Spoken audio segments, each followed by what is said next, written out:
My name is Carrie.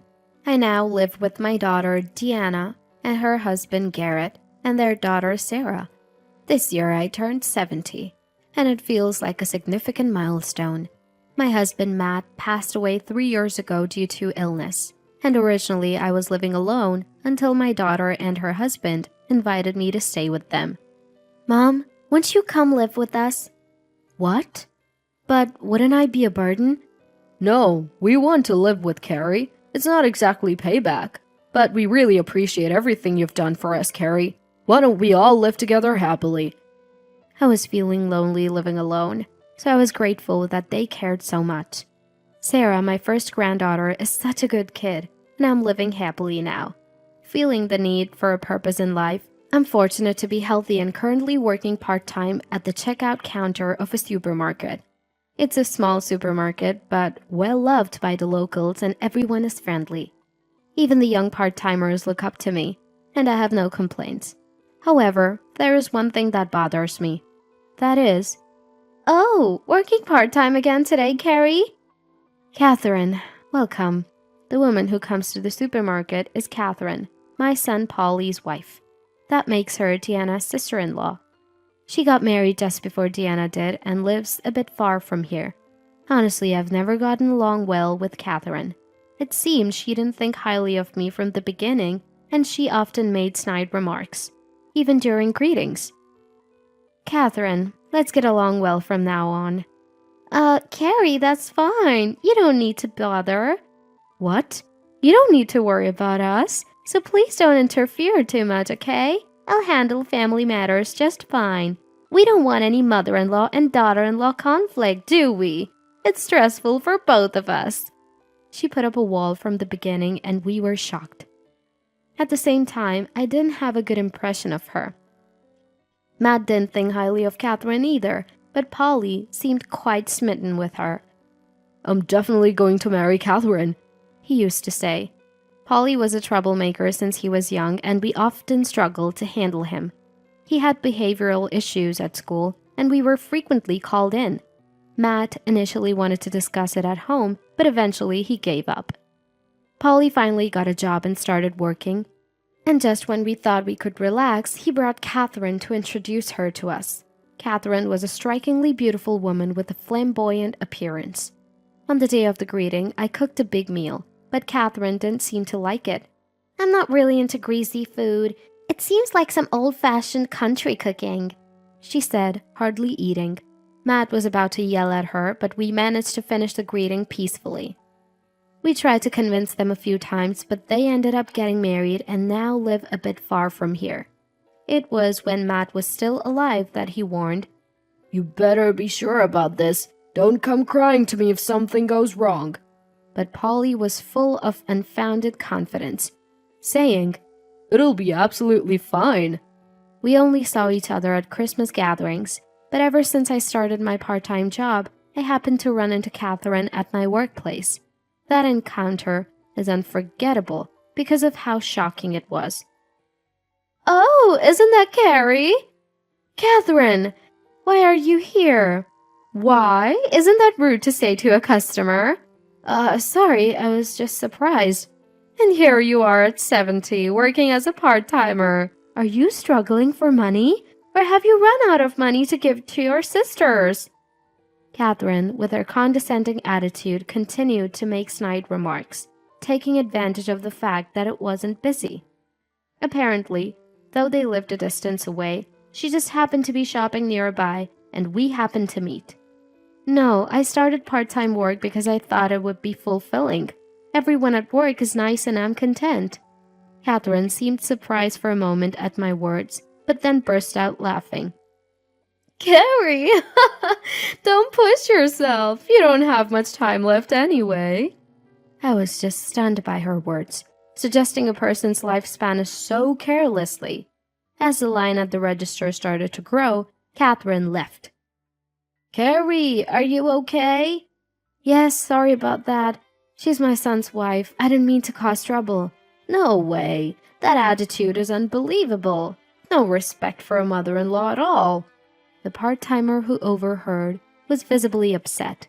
I was touched that someone cared about me and thanked her for her concern. Let me know if she comes back.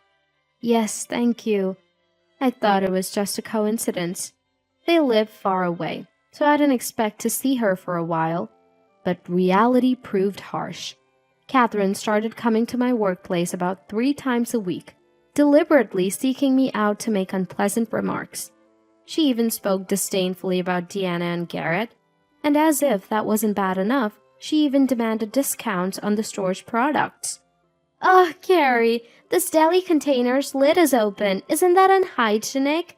I'll buy it, so give me a discount." I can't do that. Sorry. Please buy something else. We'll dispose of that one." "What? I'm offering to buy it for you." Every time Catherine came to work, the manager would apologize, and she seemed to enjoy his discomfort with a malicious smile. I was on the verge of exploding with anger. It was becoming a nuisance to the workplace, and I didn't want to trouble Deanna and her family. More importantly, for my own dignity, I called Catherine the next day. "Catherine, please stop coming to my workplace and causing trouble. If this continues, I will have to take action as a mother-in-law." Catherine laughed mockingly over the phone. "Trouble? I'm just worried about Carrie."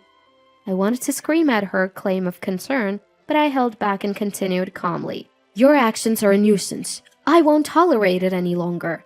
"What? You think it's wrong for me to worry about Carrie? I don't think I deserve to be treated like this." Unrepentant and even defiant, Catherine frustrated me. "Anyway, please stop doing this in the future." Seemingly displeased with my inability to tolerate her any longer, Catherine spat out her last words. "Don't act all high and mighty. You bottom-tier old lady who can't do anything but work before hitting the grave. I'll be sure to tell Polly about this." With that, she hung up. True to her word, the next day I received a call from Polly. "What the hell did you say to Catherine, Mom? That's awful!" As soon as I answered, Polly was yelling at me. "It's Catherine who's awful." "What are you talking about? You said terrible things to Catherine. She's crying. No matter if you're my mother, I won't forgive this." Apparently, Catherine had told Polly a fabricated story, making it seem like I had severely scolded her. Believing her, Polly was furious. If that was all, it would have been fine, but Polly kept calling in anger for hours and finally said, "If this happens again, I won't forgive you," and hung up. "Mom, what's wrong?"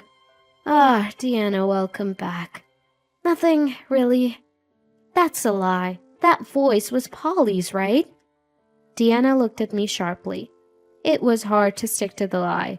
Polly and Deanna, although siblings, if I keep this from them, it might someday cause trouble. I even worried it might harm Sarah. With that thought, I decided to tell Deanna and the others everything. Deanna related to Garrett, and eventually the 3 of us sat down to talk in the evening. "I can't believe that idiot Polly. He barely involved himself in Matt's funeral, but calls only in times like this? Unbelievable." "That happened? I'm sorry I didn't notice." "No, it's not your fault, but I'm worried it might trouble you, like today with the phone call." "Don't worry about that. More importantly, Polly may not realize it, but you should be more careful around Catherine." "That is..." Deanna and Garrett exchanged a look, then nodded and began to speak. "Actually, near my company there's this bar district. One day when I happened to go for a drink, I spotted Catherine there, and she was with a man I've never seen before." Honestly, I felt a pang of sympathy for my own son and couldn't say anything. "Well, that's his own fault. But if something like this happens again to Mom, we need to think about it." Deanna said this with a cheerful smile. "For now, leave this to us. Right, Garrett?" "Yes, leave it to me, Carrie." "Yes, thank you. But really don't push yourselves." I agreed, feeling somewhat overwhelmed by their insistence. Anyway, I thought it best to have nothing more to do with it all. But reality doesn't always go as planned. Catherine came again, seemingly displeased with our last phone conversation. "Oh, Carrie, still working part-time, I see." "Catherine, we talked about this on the phone, didn't we? It seems nothing got through to you. I'm disappointed." Catherine seemed displeased by my words. "Are you sure you should be saying that, Carrie? Do you know that Polly's client is Garrett's company?" Catherine suddenly laughed mockingly and blurted out. Hearing this for the first time, I was shocked and my eyes widened. Seeming pleased with my reaction, Catherine cheerfully laughed and whispered to me, "Come to the cafe by the river called Lark later today, if you don't want Garrett's company to go under. Okay?" Catherine's smile looked devilish. I could only nod and said, "Understood," and she left the shop contentedly, still smiling. After my part-time shift, I headed to the designated cafe. Catherine was already there and beckoned me over. "You came as I expected, Carrie." Her sinister smile sent a chill down my spine. The cafe was quiet, seemingly unnoticed by others. Inside, the two of us sat in the tense silence. "What do you want?" "I was hurt by what happened before, so I want you to take responsibility," Catherine continued with a smile. "Besides, Polly is an executive in his company, involved in big deals. His company and Garrett are about to have a major business deal. But what if that deal falls through because of you, Carrie? Wouldn't Garrett lose his job?" "You!" "If you care about your beloved Garrett and Deanna, promise to pay me $300,000 right now." $300,000? It's a big amount, but you said a lot to me, right? It's only fair. If you don't agree." Catherine raised her hand. A menacing man emerged from the back of the cafe and stood in front of the table. "This man, a friend of mine, works in a, let's say, shady world. So if you don't pay, I won't be responsible for what happens to Deanna or Sarah, okay?" I was speechless at her shocking words. Realizing I had married my son to such a terrible woman was overwhelming. I glared at her and managed to say, "Understood." "I appreciate your understanding. And you know what will happen if you tell Deanna or Garrett about this, right?" "Yes." "Then I look forward to your cooperation, Carrie." I left the cafe feeling like I was being chased out. Returning home, the house was still and quiet. More than anything, I was shocked at the ugliness of the person Polly had married. Sighing, I sat in front of my husband's picture. "Dad, I'll do my best. I will protect what you left me in my own way." Declaring this, I steeled myself. I was determined not to let Catherine have her way. "Remember this. I'll make you regret everything you've done." First, I set a date to transfer the money to Catherine. Having agreed to pay and knowing she expected it, I calmly set a time frame to prevent any harm to Deanna or Sarah. Explaining the difficulty of the amount for a part-timer like me, I promised to pay within a month, and surprisingly, Catherine agreed cheerfully. "Understood. So within a month, then?" "Yes, I'll make sure to pay." That's because there was a reason. I set it for a month. Within a month, a relative's funeral was scheduled. I wanted to resolve things there, so I arranged it without causing any issues. Today's the day of the funeral, where many relatives will gather, including Polly and his wife. I decided to settle things there. "Oh, Sarah has grown so much." "It's been a while, everyone." Our family relatives are relatively close-knit. Just before the funeral started, Polly and his wife arrived. "Wow, this atmosphere brings back memories." "Ugh, this country vibe is too much. Can't wait to leave." Despite the occasion, their usual attitudes were unchanged. As one of the uncles was about to say something, Catherine approached me first. "Hello, Carrie." Her face clearly showed anger, probably about the money not being transferred yet. "Hello, Catherine." After exchanging greetings, the funeral started, so Catherine couldn't say more and took her seat. But her expression seemed to say, "You'll remember this." After the funeral ended, the meal started. The topics were nostalgic memories of the deceased relative, current updates, and talks about my husband, Matt. "Used to go drinking with Matt a lot." Really, time flies. But it's important to have something like that necklace to remember them by, isn't it? Indeed. I touched the necklace as I spoke. The small pearl necklace was a gift from Matt. Lost in these fond memories, Catherine suddenly raised her voice. But is it a tactless to wear such a thing here? The relatives in the room started murmuring. Besides, that's a fake, right? No such tarnished pearls exist. Well, fake pearls suit a poor person like Carrie, right? How dare you! Wait, Deanna, calm down.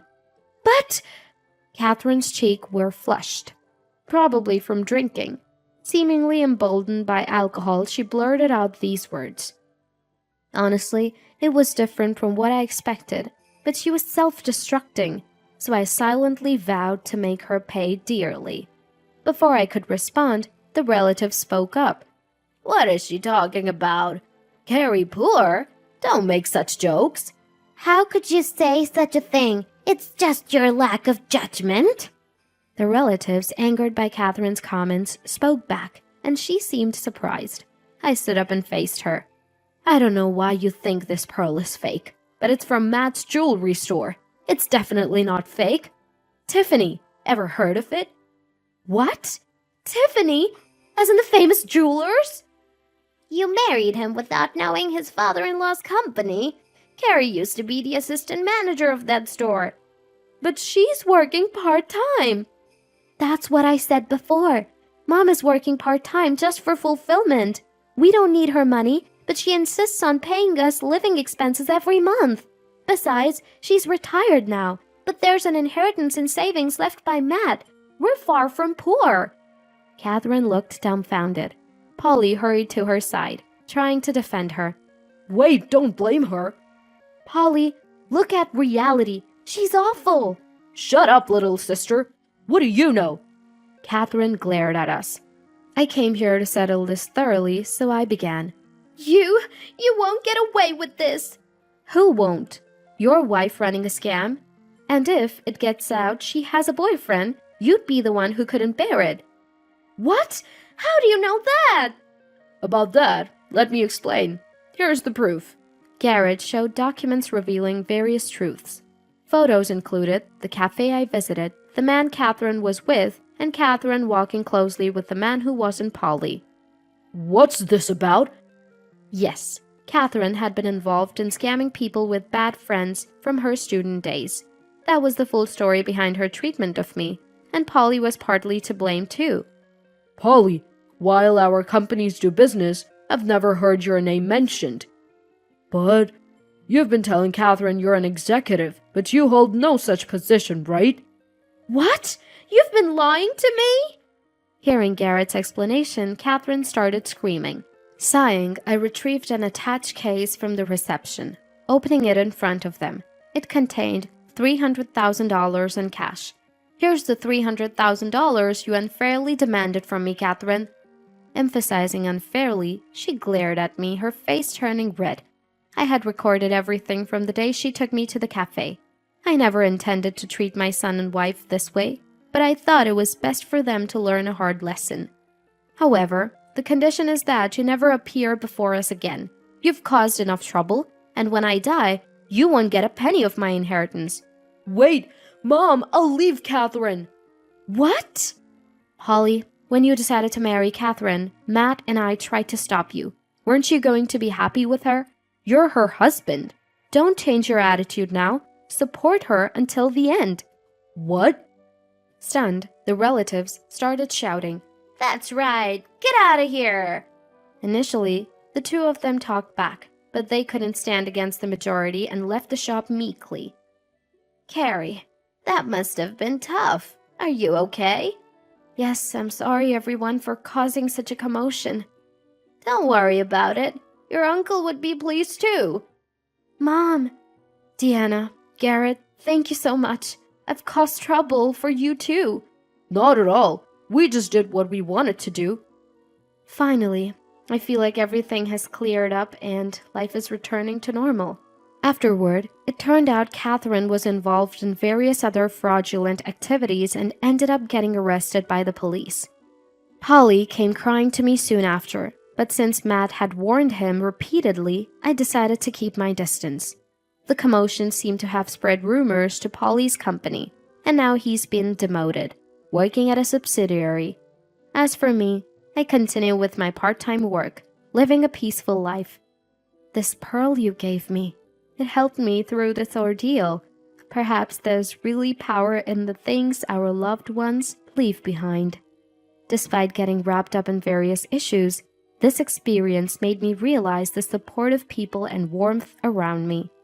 From now on, I plan to live my remaining life never forgetting to be grateful for each day.